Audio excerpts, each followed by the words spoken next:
নমস্কাৰ ছাত্ৰ ছাত্ৰীসকল মই আজি তোমালোকৰ বাবে লৈ আহিছো ক্লাছ 10ত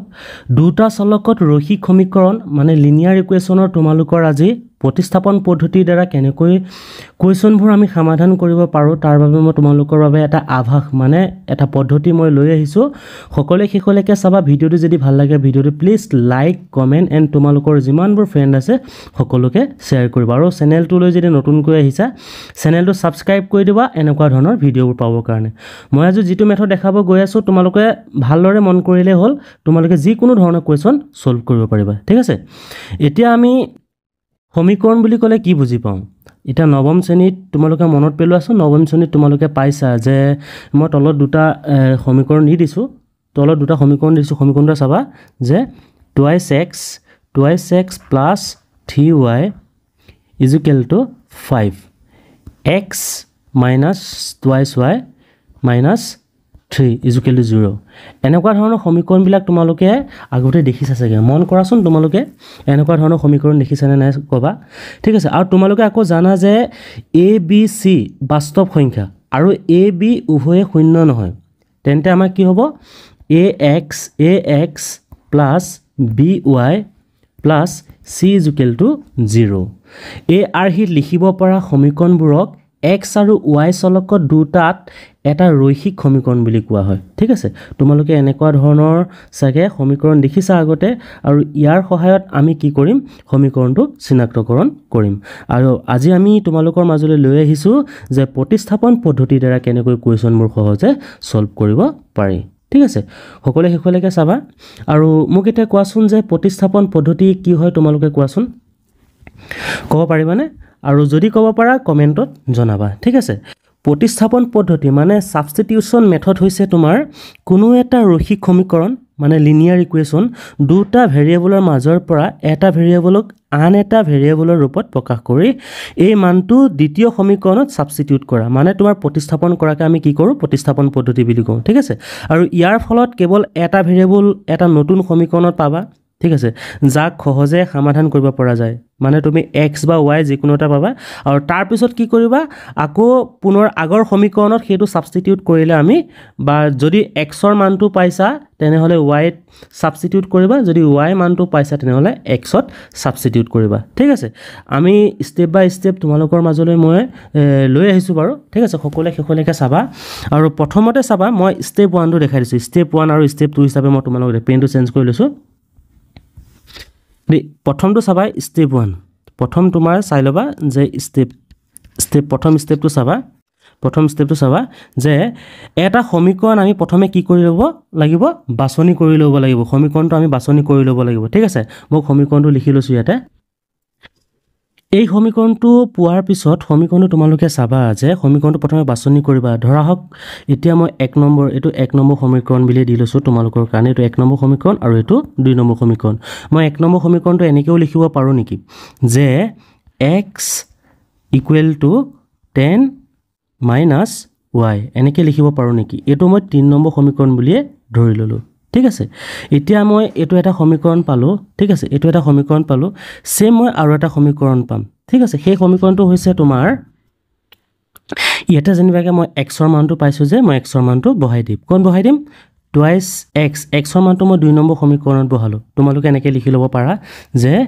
2 নম্বৰ সমীকৰণত বহুৱাই 2ত বহুৱাই বুলি লিখি ল'বা 2ত মানটোক দ্বিতীয় সমীকৰণত বহুৱাই লিখি 2 মানটো লিখি ল'বা 2 মানটো দ্বিতীয় সমীকৰণত বহুৱাই লিখি ল'বা এনেকে দ্বিতীয় সমীকৰণত বহুৱাই এনেকে লিখি ল'বা ঠিক আছে দ্বিতীয় সমীকৰণত বহুৱাই এনেকে লিখি ল'বা বহুৱাই ঠিক আছে এনেকে লিখি ল'বা 2 মানটো আমি দ্বিতীয় সমীকৰণত বহুৱাই এনেকে লিখি ল'বা ঠিক আছে তাৰ পিছত কি কৰিবা ইয়াতে মই x = 10 - y পালো ন মানে এফালে লৈ গলে তোমাৰ মাইনাস হৈ যাব তোমালোকে হয়তো সকলোৱে জানাই চাগে হয় ন এতিয়া মই 2 নম্বৰ সমীকৰণটো কি পাম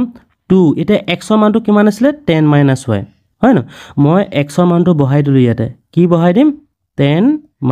- y হয় না x ৰ মানটো বহাই দিলো মাইনাস কিমান হ'ব y = কিমান পাম মই 3 পাম এনেকে মই সমীকৰণটো পালো এতিয়া মই মাল্টিপল কৰিলে কি পাম 20 পাম হয় না মাইনাস কিমান পাম 2y হয় না আকৌ ইফালে কিমান হ'ব -y হ'ব = কিমান হ'ব 3 হ'ব ঠিক আছে এতিয়া চোৱা এটো মাইনাস আছে ইয়াতো মাইনাস আছে হয় ন ইয়াতো মাইনাস আছে ইয়াতো মাইনাস আছে হয় না নহয় মই বহাই দিও আকৌ তোমালোকে ভাবিবা সমান চিন মাইনাস মাইনাস পালা হয় ন গতিকে এটো কিমান হ'ব -3y হ'ব 3y ইকুৱেল কিমান পালা তোমালোকে 3 আছে এফালে 22 এটো সাইডে আহিলে কিমান হ'ব মাইনাস কিমান হ'ব 20 হৈ যাব হয় ন মানে তোমাৰ আনসাৰটো কিমান হ'ব -3y ইকুৱেল কিমান হৈ যাব ইয়াতে +3 আছে এফালে -20 হৈ গ'ল মানে কিমান হ'ব -17 হৈ যাব ঠিক আছে মই এফালে বুজাই দিছো এটো সাইডে মই লিখিলো তোমালোকে তলত লিখি লবা ঠিক আছে ইয়াতে মই মাইনাসে কেনসেল কৰি দিলো এতিয়া মই y মানটো কিমান পাম এতিয়া y মানটো কিমান পাম y মানটো পাম এতিয়া 17 কিমান পাম 17/3 পাম ঠিক আছে এতিয়া মই y মানটো পাই গলো এটা y মানটো কিমান পালো 17/3 এটা তোমালোকে হয়তো এনেকে গম পালা যে y মানো উলিয়াব পাৰা x ৰ মানো উলিয়াব পাৰা ঠিক আছে যেনে মই এতিয়া x ৰ মানটো y ত বহোৱাৰ কাৰণে মই y মানটো পালো হয় ন x ৰ মানটো কি কলো মই বহাই ললো সমীকৰণ 2 নম্বৰত বহাইছো হয় ন গতিকে সমীকৰণ 2 নম্বৰত বহোৱাৰ কাৰণে মই কি পালো y মানটো পালো হয় ন এতিয়া সেই y মানটো মই ক'ত বহাম জানানে বাৰু কোড বুহাম জানানে বাৰু মই পেনটো অকমান চেঞ্জ কৰি লৈছো কোড বুহাম জানানে বাৰু এই সমীকৰণ আমি কি পাইছিলো 3 যে পাইছিলো হয় ন সমীকৰণ মই যে 3 পাইছিলো সেই 3 বহাই দিম ইয়াতে বহাই দিম ঠিক আছে এতিয়া চাবা মই কি কৰিম x ৰ মান এনেকে লিখি লব পাৰা যে y মান সমীকৰণ 3 বহাই লিখো y মান সমীকৰণ 3 বহাই লিখি লবা এনেকে দেই y মান সমীকৰণ 3 বহাই লিখি লবা এতিয়া চোৱা যে মই y মান সমীকৰণ 3 বহালে কি পাম এতিয়া মই x ৰ মানটো পাম ঠিক আছে এতিয়া চাবা যে x কিমান হ'ব 10 কিমান হ'ব 17 কিমান পালো 17/3 পালো হয় ন কিমান পালো 17/3 ঠিক আছে এতিয়া ইয়াক যদি মই এলসিএম লওঁ কিমান পাম 3 পাম গতিকে কিমান হ'ব 30 কিমান হ'ব তোমাৰ 17 হ'ব হয় ন এটা 13 পৰা যদি 17 যায় কিমান থাকিব তোমাৰ সকলে হয়তো জানা চাগে 13 পৰা 17 গলে কিমান থাকিব 13 থাকিব মাইনাস কিমান হ'ব ডিভাইডেড বাই কিমান হ'ব 3 হ'ব এতিয়া মই x ৰ মানটো কিমান পালো x ৰ মানটো পালো 13/3 আৰু y মানটো পালো মই কিমান y মানটো পালো মই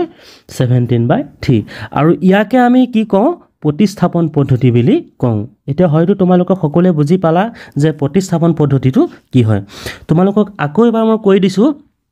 যে প্ৰথমতে তোমালোকে কি কৰিবা সমীকৰণ দুটা বাছি লবা ঠিক আছে প্ৰথমতে তোমালোকে সমীকৰণ দুটা বাছি লবা আৰু তাৰ পিছত তুমি দ্বিতীয় সমীকৰণটো তুমি কি কৰিবা সাবস্টিটিউট কৰিবা হয় নে তাৰ পিছত সাবস্টিটিউট মানে বুজি পাইছা প্ৰতিস্থাপন কৰিবা আৰু নতুন যেটো সমীকৰণ পাবা তাত সমাধান কৰিবা সমাধান কৰাৰ পিছত তুমি যেটো y মান পাবা বা x ৰ মান পাবা সেই মানটো তুমি আকৌ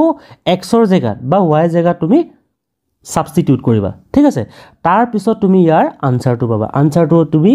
y পালে y হ'ব x পালে x হ'ব এইটোই আছিল তোমালোকৰ প্ৰতিস্থাপন পদ্ধতি আৰু বাকি পদ্ধতি কিটা চাবৰ কাৰণে আমাৰ চেনেলটো সাবস্ক্ৰাইব কৰি ৰাখিবা ধন্যবাদ জয় আই অসম জয় হিন্দ